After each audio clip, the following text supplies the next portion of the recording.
it is. Yeah. That's what all pilots are like. And people in space are like the 0.00001% best of those people. Right.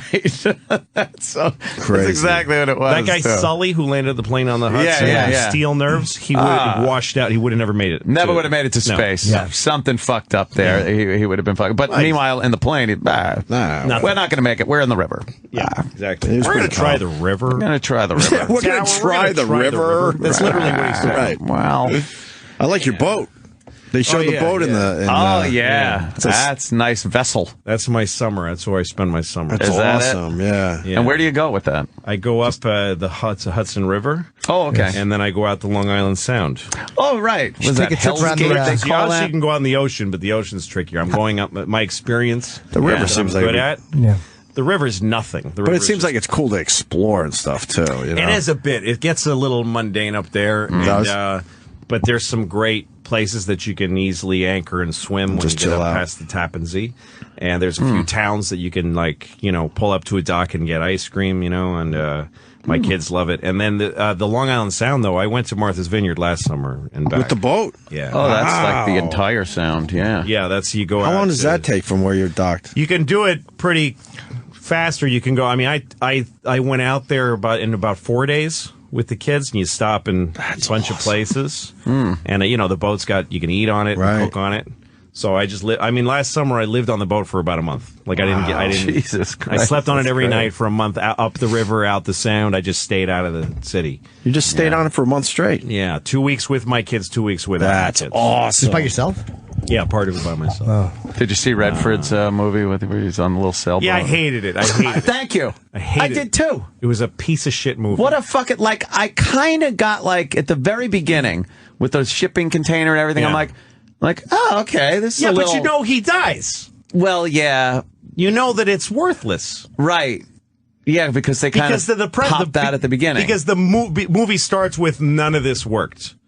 I tried everything, none of it worked. And then, so here's the first thing didn't work, which was bailing out and, fixing the hole. Right. He's also a fucking asshole. I was screaming at the screen the whole movie because he tries the radio for a minute. Yeah. And then he's like, I would be on that, especially if you started getting a little something. Yeah, and also, you don't just hail your fucking, this is my ship's name. Nobody gives this No one cares. Say, hey, Mayday. Right, you're right. If you say, I'd be falling asleep with my hand on that switch saying Mayday. You want your voice. Because if somebody hears Mayday slightly, they know what there's a problem. Yes, because these radios, the VHF radios, have a limited radius. So if somebody hears Mayday, they know within 5 miles of me, somebody's in trouble. Yeah. And there'd be helicopters swarming. Yes. And also, the ship comes, he's reading the directions on his fucking flare. And then he pops one, and the ship is still 90 feet away, and he's like, I don't think they see me. I'm just going to go ahead and die. And then the one thing he does that is stupidest, but when he makes the fire in the little tub. I go, okay, he's doing this because he's going to float the tub out into the water. Why wouldn't you put it in the water? Why are you making a fire in your rubber raft, you stupid fucking idiot? That was him giving up. If you're going to make a fire in your raft and set the whole thing into a ring of blaze... Yeah.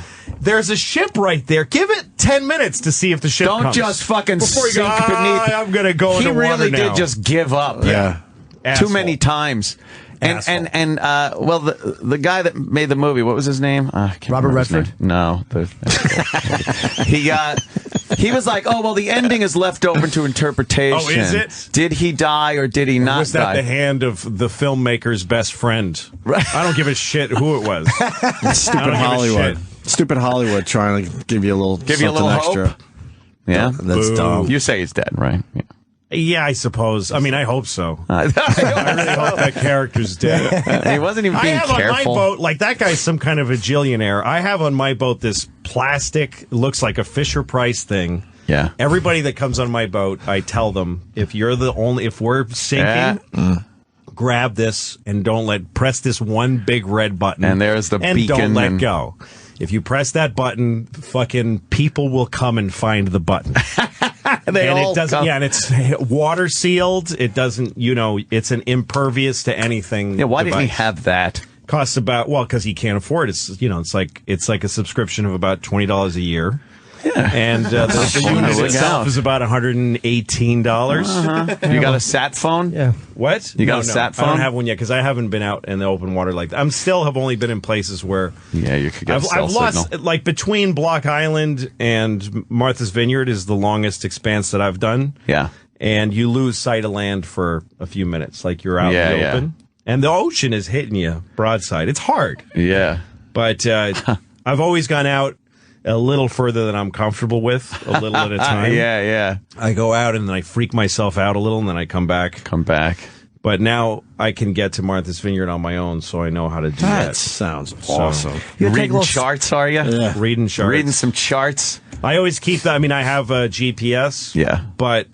And it has a chart system in it. Mm-hmm. But the boat was built in 2004, so the navigation equipment, 2004 technology. Now, that's crazy different. Shit. That's old, right? So my iPad gets me everywhere I'm going. Fucking iPad. iPad has a thing called iNav X. It's just an app. Yeah. It has the entire American coastal water. Isn't that amazing? And I can jump on the boat with my iPad. Yeah. I keep two on board for redundancy. I keep one plastic wrapped in a place where a fucking shipping container can't destroy all my... Let me keep everything right next to the gunwale, like right next to... just and no waterproofing anything. So if anything hits it, you know, it's sure to drench it with water. Yeah.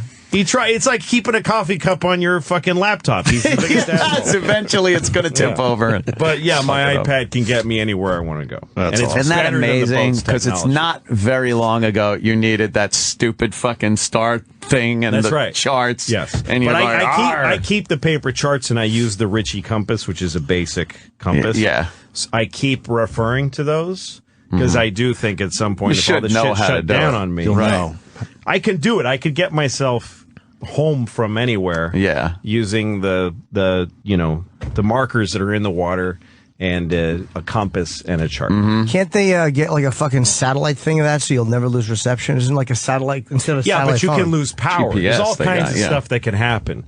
And also in some weather, GPS starts to fail. Yeah. So you always keep the paper charts and you keep, because it's not just about where you're going. Like there is a part of when you come out of New York Harbor, when you go out the Long Island Sound, after the Whitestone Bridge, no, the Throg's next. That's the last one. Yeah. Then you're in the Long Island Sound, and there's this huge expanse of water. You go out to City Island and out to the Sound.